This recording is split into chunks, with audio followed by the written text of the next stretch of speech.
been there, done that, done that, done that, done that.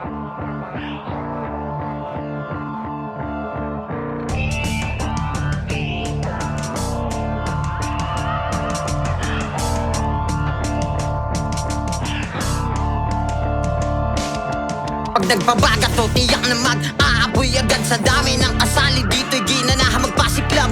Wala namang kaso sa'kin kundi na madinig. Masarap lang sa pakiramdam taon-taon. Kaya kung magpabilib na mga tenga na bukas lamang sa mga sikat. Pero mga ababatarit lamang ang pamagat. Kung sisipatin mo sa tunay na realidad, mas mabisa pa din sa aking pag-isulat ni kalidad. Kaya salamat lang na palagi sa pagkakataon na madami kaming nadinig naglalabas ang dragon. Mas madalas sa matungay ang mga diamating nakatago sa kahon. Sa tuwing may 44 na barang parang kanyon. Sabog sa kada pagbitaw may walang tsamba. Di uso tirang bahala, mas mahusay na kamada. Kaya't laging nakaabang sa tuwing meron ka ng pasada. Sinusundan ng karamihan na animo ay sagala. Kaya naman sinubukan ko di naman na makipila sa daming nagagalingan na yan damang ay paggigitan. Wala man akong hatak at tinihilang pandiinan. Sarili lang kalaban at sarili lang ibibida. Kung ano man aking mapulot ay laging silbing aral. Mabutit masama kahit mabilis o mabagal. At kahit sa kasalukuyan hanggang sa maparang palaging itotodo ko makipagbalyaan sa sagabal.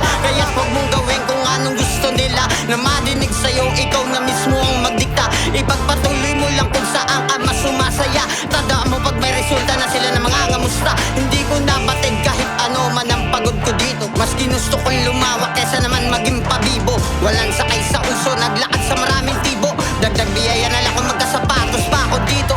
Puro kaalaman lamang ang gusto mapag-alaman. Walang panahon, usapan lamang ay puro payabang na marahil. Nagtataka akong bakit ngayon mas gusto ko pang galingan. Dahil ginamot ko lang ang sakit na kung tawagin katamaran. Ngayon may naglatag ng banig, hindi ko to hinigaan. Mas pinili ko magkape, magdamag tong inupuan.